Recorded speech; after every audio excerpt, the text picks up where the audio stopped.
Hi everyone, we're live here at Al Otro Lado. I'm Kaji, and Nicole Ramos is here with me because this is where she works. And we're here with Stanton Jones. There he is at Al Otro Lado. Yeah, tag you. We'll just wait a little bit and let people come on.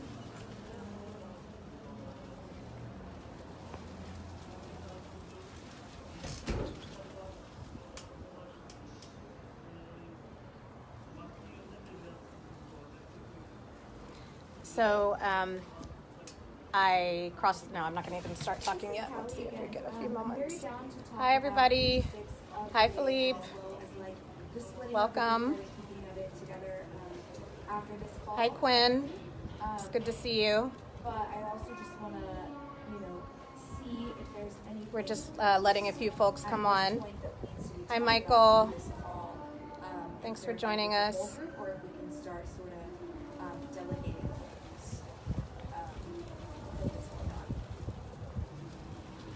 Okay, we'll get started and let people come on in. So here I am at Enclave Caracol with these good folks, Nicole Ramos, Stanton Jones, who is one of my lawyers, and we're here to meet with some of the organizations that we started working with when we started the Sanctuary Caravan. And immediately we partnered with Al Otro Lado, which is where we are right now at Enclave Caracol, because they do such incredible work in representing and advocating for the migrants who are seeking asylum and a better life than what they were able to have in their from their places of origin. So I immediately took to Nicole Ramos, who is my sister in the struggle. True. I'm her pastor, right? That's also true.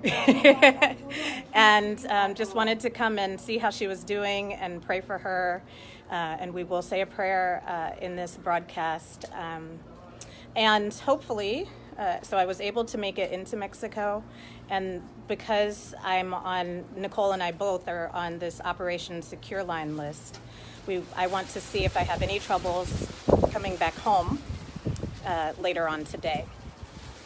So that will give us some more information about whether or not my century is still revoked or if it's been restored. We expect that I should not be harassed for coming over here to exercise my religious freedom and see somebody who is my parishioner here in Tijuana. And so that's my expectation, but you never quite know. I also thought you might want to just know a little bit about what's happening here in Tijuana, what it's like, what the conditions are, how things are changing. Donald Trump will be here tomorrow, not in Tijuana, obviously, but in San Diego coming to the border. So everyone is very curious about what that will mean and what he's going to say and do when he comes. But I just wanted to turn this over to Nicole so she can describe current conditions here with the folks she's serving. Hi, everyone. So Tijuana, much like the rest of the border, is experiencing unbridled government misconduct. We have U.S. Customs and Border Protection officers that have an illegal wait list, which it operates in collaboration with the Mexican government to stem the flow of migration. And asylum seekers must put their name on a list in order to be processed, and that wait time in one of the most dangerous cities in the world is anywhere between 4 and 8 weeks.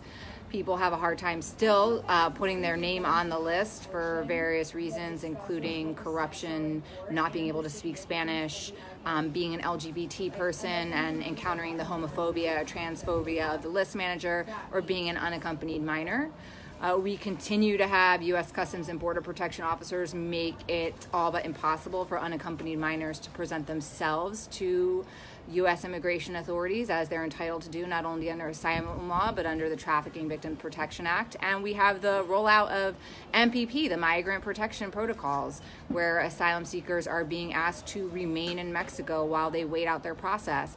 And again, I will highlight Tijuana was the 5th most dangerous city in the world this year. And so it's a place where State Department officials cannot travel during certain hours in between on certain roadways, yet we're expecting migrants with no resources who may be in danger in Mexico to wait here. And we're not telling them any information about when they're going to have their process be completed, how they're supposed to find an attorney, how they're supposed to get to court, what happens to their other families that were processed on the other side while they were sent back to Mexico, where they're supposed to live. Essentially, we are sending people back to Mexico to die. And so that's what's going on in Tijuana. A lot of government misconduct, gross human rights violations, and more so than that, it's the culture of an impunity and a culture of cruelty that is created from the top down. And before I turn it back over to Kaji, I just want to remind people that the family separation crisis is ongoing. U.S. Customs and Border Protection officers continue to separate families, although President Trump, with the flourish of his presidential pen, said he was ending that policy, which he created. And we have been tracking additional families that have been separated, children taken from the arms of their parents, despite having numerous documents proving that it is a biological mother-father-child relationship. And the forcible transfer of children is an act of genocide. I want to remind people of that. Under international law, this can be considered an act of genocide. And so when we say never again, when we talk about the Holocaust and we talk about other genocide in history, we have to realize that this is happening now, and our government and Secretary Nielsen are guilty of constructing genocide. Nicole, I just am so grateful for your witness in this and for your advocacy. Can you talk about the ways that you're pursuing different actions here to try to make this better? Apart from pursuing numerous class actions in the federal courts, we are pursuing complaints through the Mexican human rights system. We're pursuing litigation in Mexico because we are also being harassed by nationalists here in Mexico, by Grupo Beta officers here in Mexico who don't like that we are giving migrants information about their rights and the real conditions of custody in U.S. immigration detention, which do equate to conditions of torture. And so we're having to work our way through the Mexican human rights system, as well as filing petitions for protection before the Inter-American Commission for Human Rights, as well as writing and sending out communiques to the United Nations special rapporteurs that deal with the subject areas that touch upon our work, such as the rights of migrants, the rights of human rights defenders, freedom of expression, freedom of religion, and others. Can you talk a little bit about, so you've got all these pastors watching, I see. Hi, everybody. I see you on here. You have lots of religious folks who are watching this broadcast on Facebook. How can they pray for you and the people who you're working with? They can pray every day. Yeah. Okay, that's good. I think right now the prayers that are most needed for us as an organization is that we will stop being repeatedly harassed by nationalists who insist on defaming our work and saying that we are a fraud, that we're traitors, that we're teaching asylum seekers to lie. I can think of no more patriotic act than holding my government to the U.S. federal law, which it was created by the Congress. There is no more patriotic act than expecting my government to follow its own federal law and the Constitution. And so to that, I say to the nationalists, and I would also ask pastors to pray for our safety here in Mexico as we continue to face increased harassment by officials who also, for some inexplicable reason, do not like that we are giving migrants information about their rights in the U.S. immigration and U.S. detention system so that they can enter prepared, not thinking that the U.S. is going to protect them, but understanding that the U.S. is there to break their spirits, and they must be stronger, and they must be smarter, and they must do everything they can within their rights to protect their families. Thank you. So thank you, Nicole. I mentioned that I'm here with one of the attorneys who's representing me, Stanton Jones, who I'm really grateful to have taken on my case.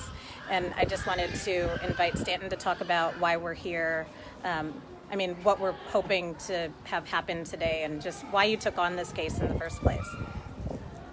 Yeah, so when I learned that Pastor Kaji had been included on the Department of Homeland Security's Operation Secure Line list, this apparent political hit list and attempt to target and surveil and intimidate people on the basis of their protected speech, protected expression, and in Pastor Kaji's case, the protected exercise of her religious rights and religious freedom, I felt that it was important to get involved. It's important that lawyers participate and play their role in protecting people's rights in these situations. And so today we're here in Mexico, and we will learn a little bit more about Pastor Kaji's situation this afternoon as we cross back across the border to our home in the United States. Right, so just as a reminder, I am a U.S. citizen, U.S.-born citizen, and the government cannot keep me from returning to the country, but they can and may take me back into secondary inspection and detain and interrogate me for however long that may happen. And so our hope is that will not happen. It's not as if I'm here doing anything except talking to and praying with people in whose spiritual care, I'm responsible for Nicole's spiritual care. So I come here and I take that very seriously, and some of the other folks who we are meeting with on this trip.